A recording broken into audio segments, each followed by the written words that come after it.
ना होगा, और अगर सब मिलकर कोशिश करें तो रास्ता निकल सकता है। राजू के चेहरे पर एक उम्मीद की किरण जागती है। हाँ बाबा जी, अगर सब मिलकर काम करें तो हम पानी ढूंढ सकते हैं। हमने पहले कभी यह कोशिश ही नहीं की। लेकिन इतनी कठिन जमीन में नया कुआं खोदना आसान नहीं। मुश्किल जरूर है, नामुमकिन नहीं। अगर हम मिलकर काम करें तो ये हो सकता है। राजू खड़ा हो जाता है। उसकी आंखों में एक नई रोशनी है। तो फिर हम कल से काम शुरू करेंगे। मैं गांव के सभी युवाओं को इकट्ठा करूंगा। हम मिलकर नया कुआं खोदेंगे। यह कहते हुए वह शामू के साथ गांव के दूसरे युवाओं को बुलाने के लिए निकल पड़ता है। कहीं दूर से गरज की हल्की सी आवाज आती है, जैसे आकाश ने उनकी उम्मीदों की गवाही दे दी हो।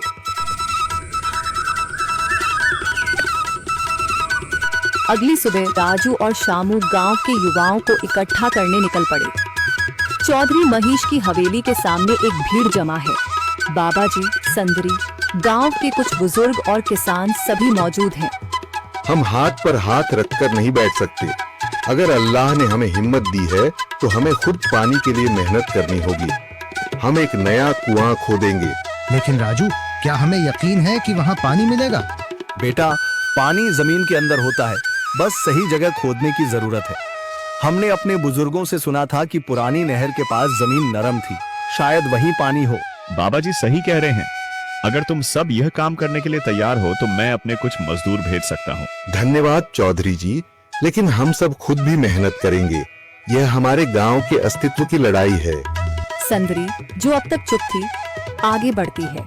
हम औरतें भी पीछे नहीं रहेंगी। हम पानी लाने की व्यवस्था करेंगी, खाना बनाएंगी, ताकि तुम सब आराम से काम कर सको। यही हिम्मत चाहिए थी संदर। पूरा गांव एक नई उम्मीद के साथ कुआं खोदने की तैयारी में जुट जाता है। दूसरी ओर कुआं खोदने का काम शुरू हो चुका है।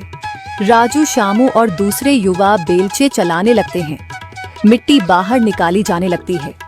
तेज गर्मी के बावजूद सब पूरी हिम्मत के साथ जुटे हुए हैं। दोपहर की तेज धूप जमीन आग की तरह तप रही है। गांव के लोग लगातार कुआं खोदने में जुटे हैं। हाथ छिलने लगे हैं, माथे से पसीना बह रहा है, मगर किसी ने हार नहीं मानी। महिलाएं पानी और सत्तू लेकर आती हैं ताकि पुरुषों को कुछ राहत मिले। हमें और गहराई तक जाना होगा। अब तक सिर्फ सूखी मिट्टी और पत्थर ही निकल रहे हैं। राजू, यह बहुत कठिन काम है। अगर हमें पानी न मिला। अल्लाह मेहनत करने वालों को कभी निराश नहीं करता बेटा। तुम सब अपनी कोशिश जारी रखो, पानी जरूर निकलेगा। हिम्मत मत हारो। अगर अब रुक गए तो फिर कभी पानी नहीं मिलेगा। सभी फिर से जोश में आकर काम में जुट जाते हैं, मगर सूरज की तपिश बढ़ती जा रही है और कई लोगों की सांसें तेज चलने लगती हैं। तभी एक तरफ से रामलाल और उसके आदमी हंसते हुए आते हैं। अरे भाई, तुम्हें लगता है कि जमीन तुम पर रहम करेगी? हाँ हाँ, ना समझ लोग, ये सब बेकार की मेहनत है। रामलाल, हमारा हौसला मत तोड़ो। अगर तुम मदद नहीं कर सकते तो कम से कम मजाक भी मत उड़ाओ। मदद? हाँ, मैं अपने कुएं का पानी बेच सकता हूँ, मगर मुफ्त में नहीं दूंगा। राजू सब अनसुना कर फिर काम में लग जाता है। शाम होने लगती है, लेकिन अभी तक पानी का नामो निशान नहीं। कुछ लोग मायूस होकर पीछे हटने लगते हैं। राजू, शायद रामलाल सही कह रहा है। यह सब बेकार है। नहीं शामू, हमें हार नहीं माननी। अगर आज हार गए तो फिर कभी हिम्मत नहीं कर पाएंगे।